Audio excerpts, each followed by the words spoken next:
Hey, I'm Scott and welcome to Beat Study. So in this video, I want to talk about 6 different ways that you can sound more pro on the drums.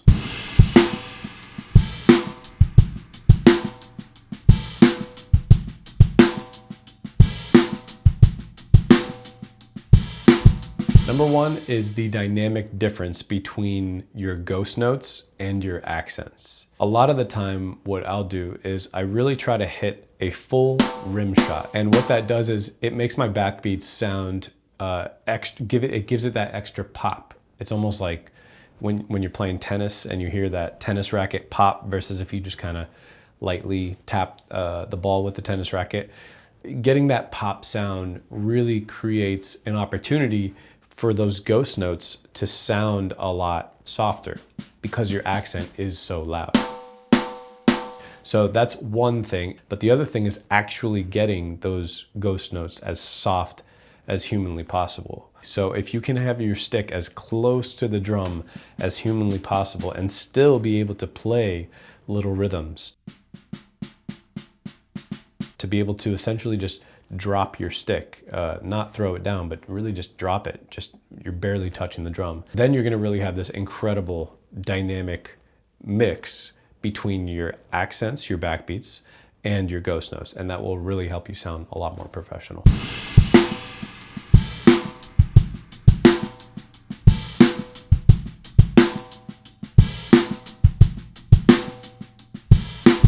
So number 2 is a consistent kick pattern.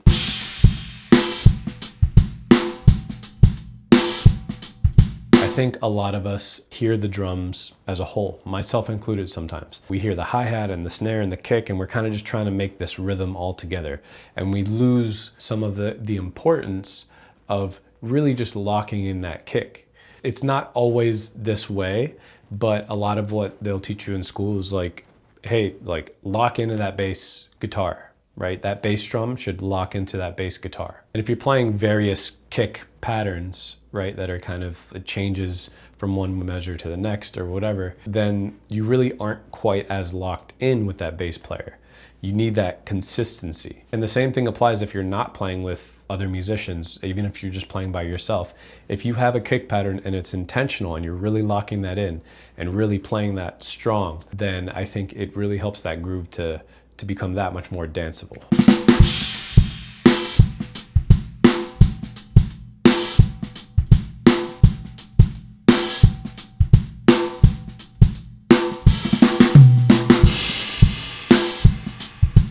Number 3 is choosing the stars. So choosing the stars is a concept that I basically got from Matt Johnson, who's played with Jeff Berklee and so many other great musicians.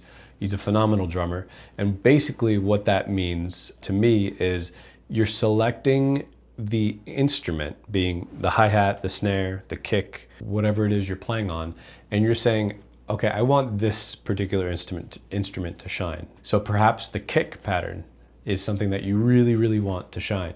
So you need to really make sure that that kick is loud and intentional every single time. And you might want to make sure that the hi-hat is not really as loud.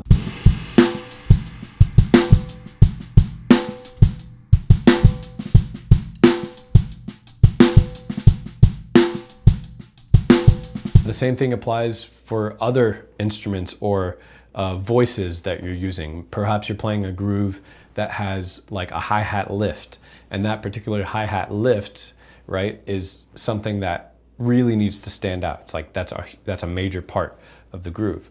Well, you're gonna wanna play that hi-hat lift a little bit louder and the parts around it a little bit less loud.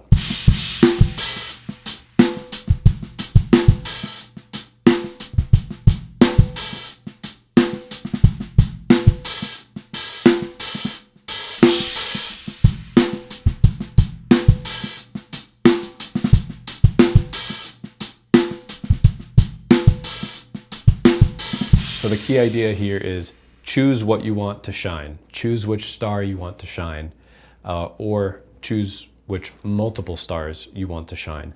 But the point is, be intentional about what you want to shine. Number 4 is play rhythmic fills, not stickings. So I think, especially here on YouTube, there's a lot of drum fill videos that are kind of centered around stickings, you know, right, left, kick, kick. And there's nothing wrong with that necessarily. But I think that a lot of the time what I've noticed is they leave out the rhythm. It's just, here's, you know, right, left, kick, kick, whatever it is. But it's sort of implied that you're playing 16th notes or 32nd notes. It's just straight.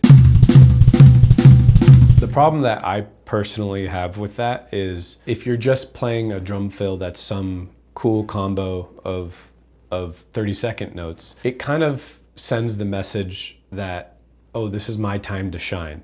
And I think that's why a lot of drummers like drum fills, because they're like, oh, I'm playing this boring groove the whole time.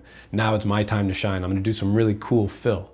And I don't really see fills as an opportunity to show off. Personally, I think of fills a little more as an opportunity to sort of set up the chorus or to embellish one of the other instrument rhythms.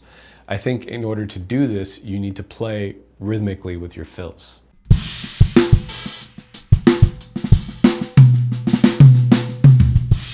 So again, there's a time and place, of course, like with everything, to just add a super cool 32nd note, you know, type of fill. But I think the more we can think about the rhythm of the fill first, I think the better and more pro that drum fill is gonna sound.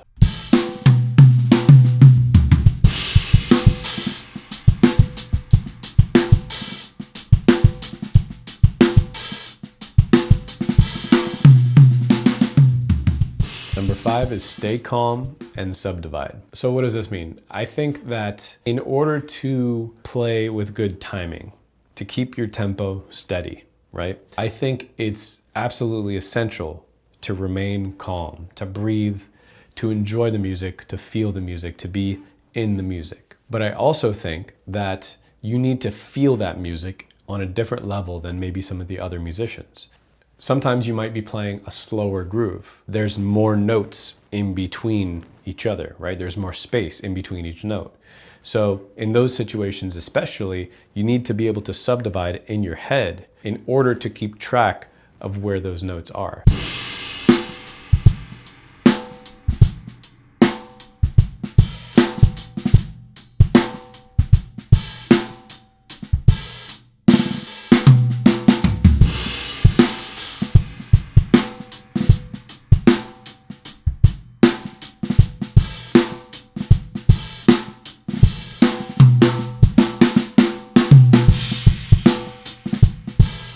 Now, the importance of staying calm and subdividing is that if you only subdivided and you didn't stay calm, then you kind of run the risk of sounding robotic. This is something that I always try not to do, but I always criticize myself for still doing it sometimes, especially if I'm recording, because you get nervous and all that. But when you're able to subdivide and stay calm, you remove that robotic element. So that's the importance of staying calm while subdividing. And lastly, number 6, aim to serve, not show off.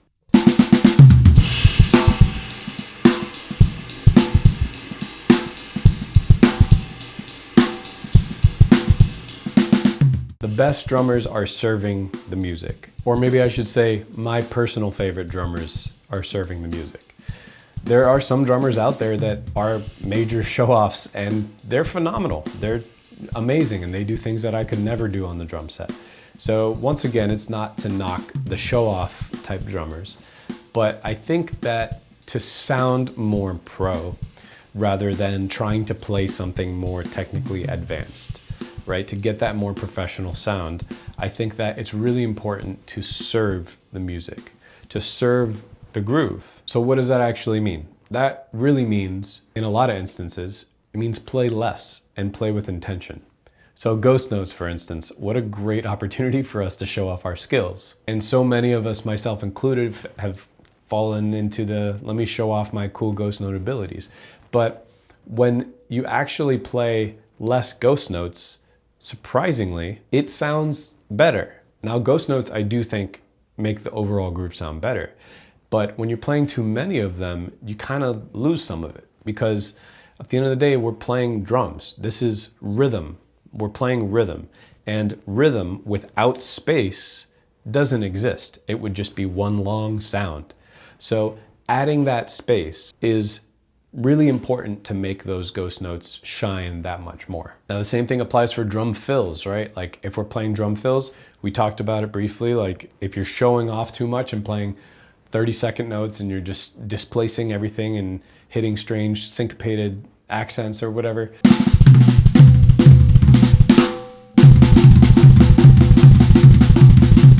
Like that's cool, but it just kind of loses some of that musicality, I think. Now, of course, there's a time and place to show off just a little bit, but for me, what I like to do is really just show off in the moments where there's nothing else going on and it feels like it needs a little bit of something.